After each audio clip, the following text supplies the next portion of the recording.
안녕하세요.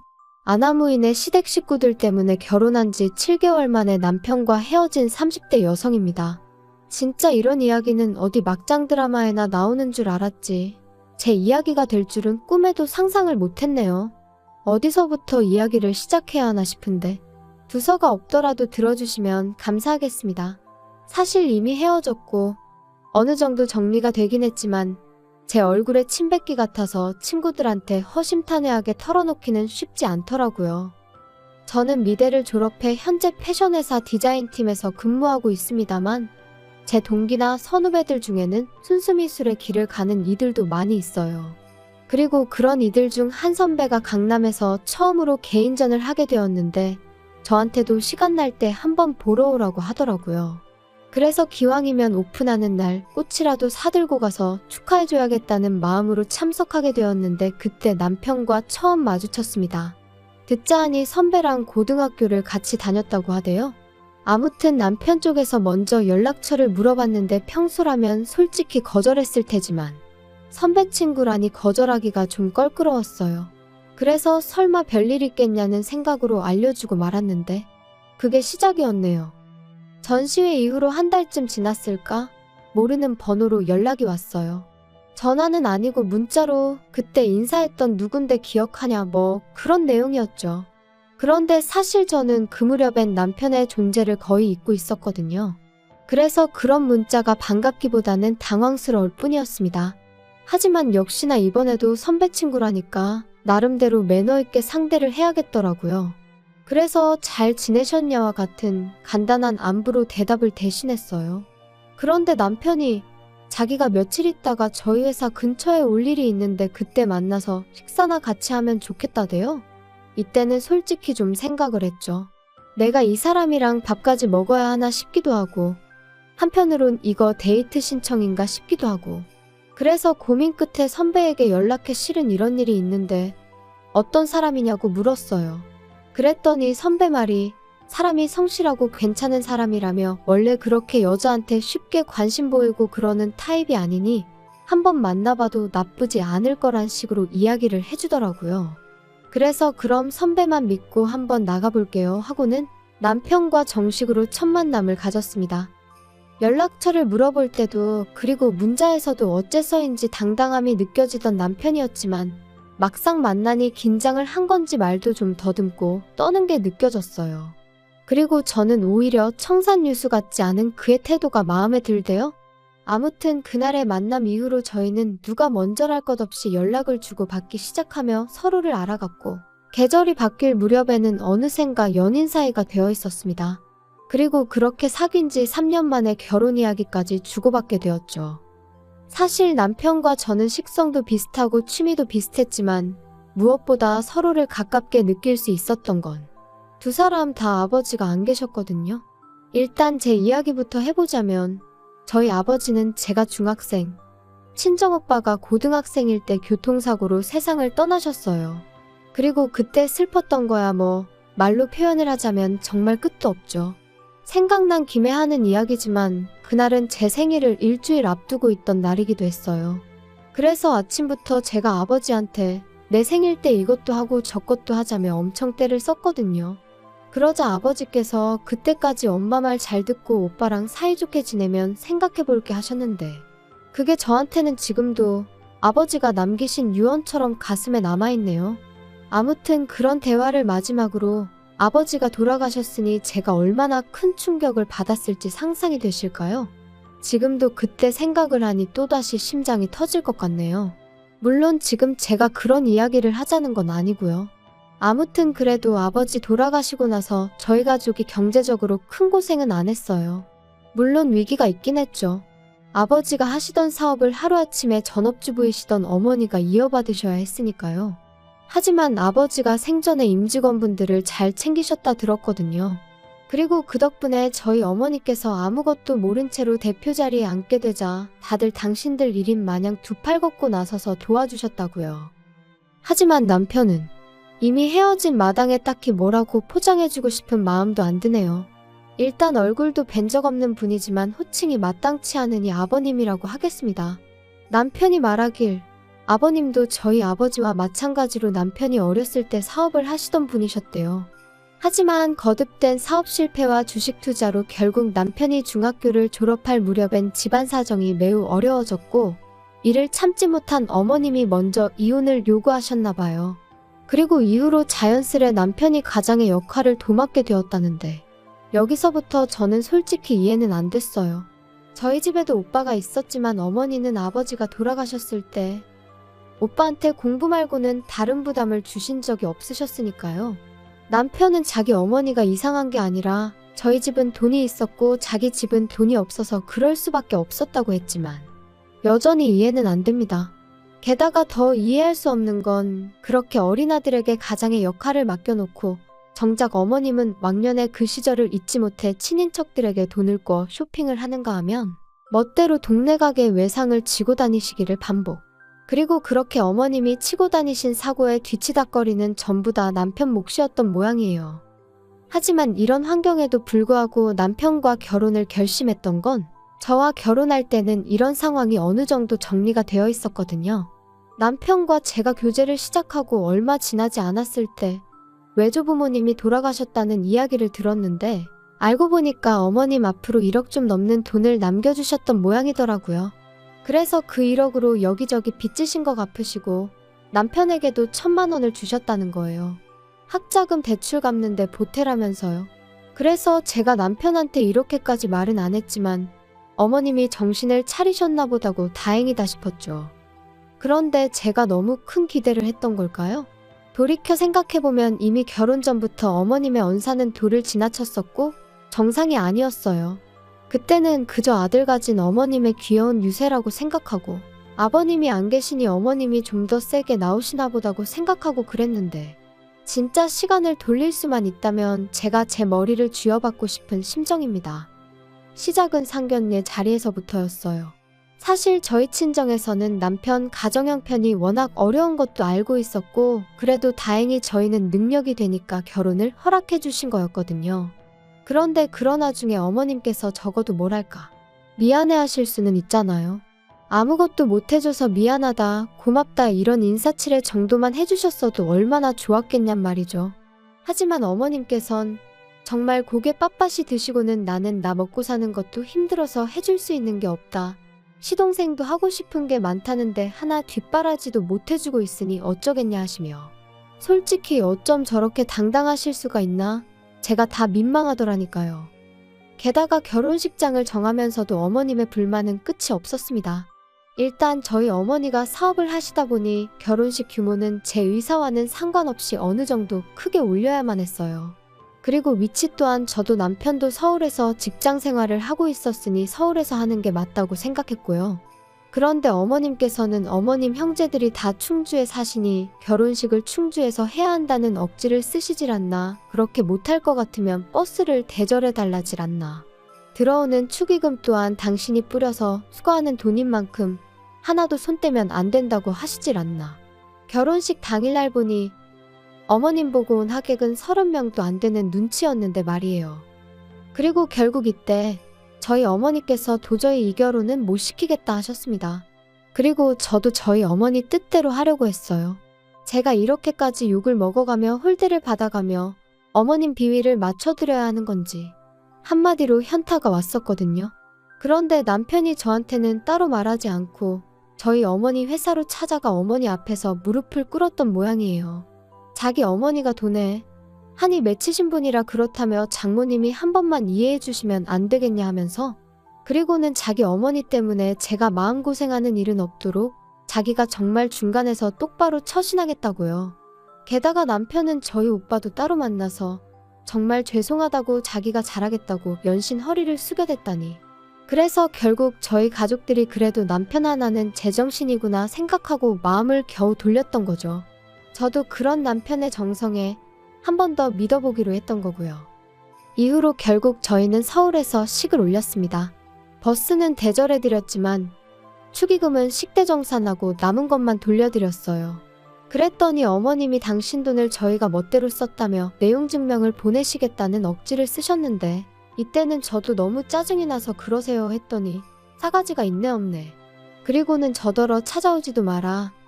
연락도 하지 마라 꼴도 배기 싫다 하셔서 뇌하고 말았죠. 한편 친정 어머니께서는 제 앞으로 덜컥 7억짜리 집 한 채를 증여해 주셨습니다. 보아하니 남자 쪽에선 정말 아무것도 안 해오게 생겼고 원래는 입버릇처럼 네 능력으로 시집가라 하셨지만 솔직히 저도 사회생활한 지 10년도 안 됐던 데다가 모아놓은 돈이라곤 9천만 원이 전부였거든요. 그러니 어머니가 보시기에도 답이 없다 싶으셨는지 집을 해주신 거예요. 참고로 오빠 장가갈 때보다 더 비싼 집을 해주셨어요. 오빠는 나중에 사업체도 물려줄 거니까 그때 가서 너무 서운해하지 말라면서요. 참고로 이런 대화는 진지하고 심각한 분위기로 오간 것은 결코 아닙니다. 저는 처음부터 어머니 사업에는 관심이 없기도 했고요. 한편 이후로 그렇게 신혼살림을 꾸려나간 지 2달쯤 됐을 때였습니다. 2달 동안 어머님과 남편은 계속해서 연락을 주고받고 있었지만 저는 안 했어요. 하지 말라셨으니까요. 그리고 말이 나왔으니 말이지만 저도 결혼 전에 어머님 때문에 저희 친정어머니가 마음 고생하시는 것도 봤고 저희 친정어머니가 물론 저 좀 더 편하게 살라고 저 때문에 해주신 거지만 어쨌든 7억짜리 아파트를 해서 시집을 보냈으면 솔직히 어머님도 저희 친정어머니한테 고맙다는 말 한마디는 하실 수도 아니 하셔야 되는 거 아닌가요? 그런데 이런 방구도 없으셨으니 저라고 뭘 더 잘하고 싶은 욕심은 요만큼도 안 생기더라고요. 그래서 어차피 꼴도 보기 싫다 하셨지. 이래저래 할 이유가 없어서 연락을 안 드렸죠. 하지만 결국 답답한 건 어머님이셨던 모양이에요. 먼저 연락을 해오셨거든요. 집들이는 언제 할 거냐면서요. 어머님 말씀을 듣곤 어이가 없었습니다. 그래도 아들이 어떻게 해놓고 사는지 궁금은 하신가 보지 싶으면서도 한편으론 근사한 저희 집을 보여드리면 얼마나 좋은 사돈을 두신 건지 아시지 않을까 하는 유치한 생각도 들대요. 그래서 알겠다고 일주일 뒤에 오시라고 했어요. 참고로 아파트 들어올 때 리모델링까지 친정어머니께서 싹 해주셨거든요.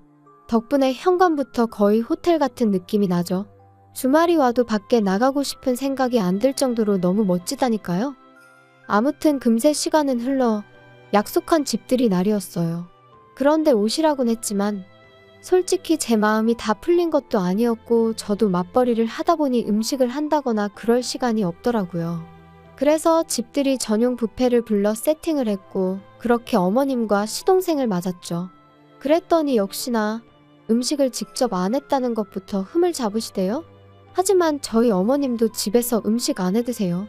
연애하는 동안 남편이 매번 밖에서 저녁 식사를 해결하고 들어가길래 집에 가서 먹지 왜 맨날 사 먹냐니까 어머님이 음식하는 걸 별로 안 좋아하신다나요? 그래서 실제로 시동생도 맨날 편의점에서 사다 먹거나 자기가 대충 라면 끓여 먹거나 하는 일이 다반사랬어요. 그런데 그런 분이 저한테 집들이 음식을 직접 안 했다고 정성이 있네 없네 하시니 어이가 없었죠. 하지만 더 어이가 없는 일은 식사를 마치고 과일을 먹으면서 일어났어요. 어머님께서 분명히 남편에게 들어 알고 계셨을 텐데 이런 집은 얼마나 좋냐 하시더니 한 2억이면 사냐 그러시는 거예요.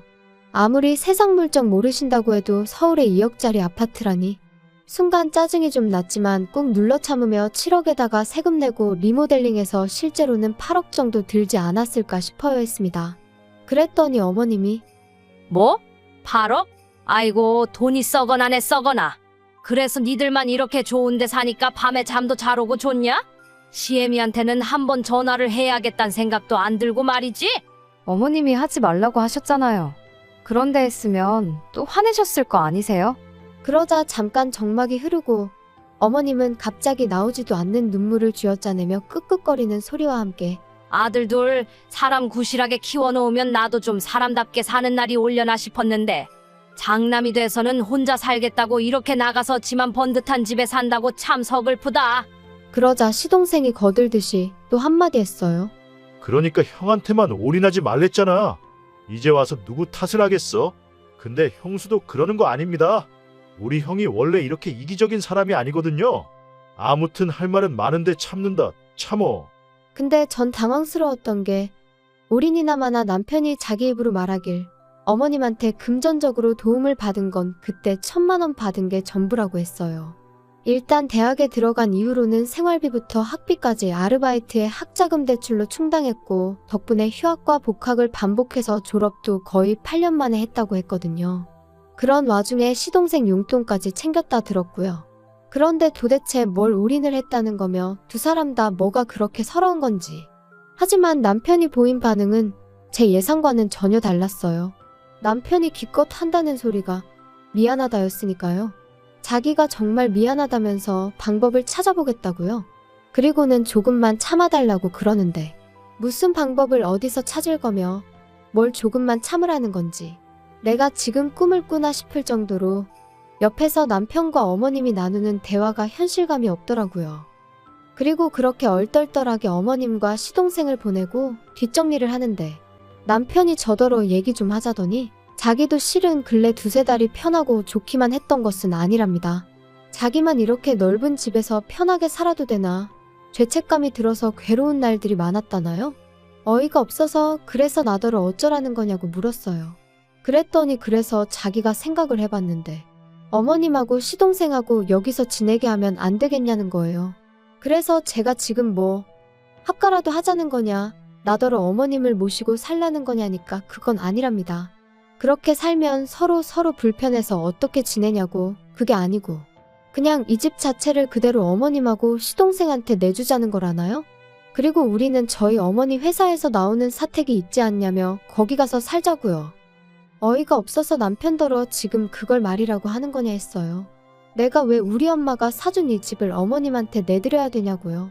그랬더니 한다는 소리가 어머님이 사시면 얼마나 사시겠냐면서 어머님이 아버님이랑 이혼하시고 마음고생 정말 많이 하셨다고 외조부모님이 주고 가신 얼마 안 되는 돈도 주변 사람들한테 다 뺏기고 빌려 쓴 걸 갚아놓고 뺏겼다고 생각하더라고요. 어머님이야 워낙에 돈의 개념이 없으시니 그렇게 표현하셨다 치더라도 남편마저 속으로 그런 생각이었던 걸 알고 나니 소름이 쫙 끼치는 게 아무튼 거기서 끝이 아니었어요. 자기는 어머님이랑 시동생 없이 이렇게 좋은 집에 사는 거 그렇게 편치만은 않다면서 제가 양보를 못하겠다 하면 어쩌겠냐면서 당분간 떨어져 지내잡니다. 우리가 부부긴 하지만 그래도 제가 스스로 돌아보고 생각할 시간을 주겠다면서 말이에요. 그리고 딱 보니까 그렇게 말하면 제가 넙죽 미안하다고 할 줄 알았는지 남편 나름대로 초강수를 던진 거더라고요. 기도 안 차서 제가 웃었어요. 그리고는 그러라고 그럼 오늘 당장 짐 싸서 원래 살던 집에 가서 지내라 했지요. 그리고 나는 뭐 생각이 딱히 달라질 것 같지는 않으니 계속 떨어져 지내자고요. 그랬더니 남편도 그제서야 아차 싶었는지 내가 무슨 뜻으로 하는 말인지 지금 몰라서 이러는 거야? 진짜 왜 그래? 이렇게 기싸움 하자는 게 아니잖아. 아니면 우리 어머니랑 동생 지낼 수 있게 이렇게 비싼 집 바라지도 않아. 서울 변두리도 괜찮으니까 아파트 하나만 구해드리자. 응? 그러니까 내가 왜 그렇게까지 해드려야 하냐고. 진짜 막말로 오빠라도 잘 살게 되었으면 어머님도 도련님도 나한테 고마워해야 하는 거 아니야? 하나를 해주면 두 개를 바란다더니 정말 그 말이 딱이네. 이제 더는 신경 쓰고 싶지도 않으니까 그만 내 집에서 나가줘. 솔직히 결혼한 지 3개월, 혼인신고도 아직 하기 전이었어요. 안 하려고 안 한 게 아니라 남편이 그래도 어머님하고 제 사이가 어느 정도 풀어지고 그리고 나서 혼인신고 하러 갑니다 하고 인사는 드리고 했으면 좋겠다 해서 안 한 건데 생각해보면 그나마 남편이 저에게 좋은 일 하나 해준 거네요. 그래도 여전히 짜증은 납니다. 어차피 제 결혼식에 올 사람은 다 왔으니 혼인신고 안 했다고 이혼은 아니에요 말하는 건 제가 못하겠거든요. 그리고 남자친구는 결국 별 수 있나요? 친정어머니의 저희 오빠까지 나서니까 자기도 어쩔 수가 없다 싶었는지 본가로 돌아갔어요. 그런 와중에도 어머님은 어찌나 꼿꼿하시던지 저더러 돈 몇 푼 아끼려다가 대단한 당신 아들을 놓친 거라며 저더러 불쌍하답니다. 사람이 셈을 그렇게 못해서 어쩌냐고요. 저 정도면 정신병 아닌가 싶어서 더는 상대 안 했어요. 살다 보면 누가 정말 셈을 못한 건지 알게 되겠지요. 아닌 게 아니라 남편은 벌써 알아차렸는지 2, 3일에 한 번씩 자기가 반성 많이 하고 있다고 마음 풀리면 연락 달라는 헛소리를 해대고 있거든요.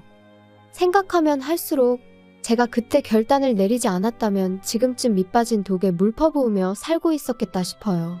게다가 남편은 하루라도 빨리 애부터 갖자는 주의였으니 생각할수록 소름만 끼치네요. 아이까지 있었으면 정말 발 빼기가 곤란했을 테니까요. 아무튼 돌아가신 아버지가 보다 못해 저를 도와주신 건 아닐까 싶기도 하고 여러 가지 생각이 드네요. 이제 정말이지 저를 진심으로 아껴주고 사랑해주는 사람들에게 부끄럽지 않게 똑똑하게 살아야겠어요.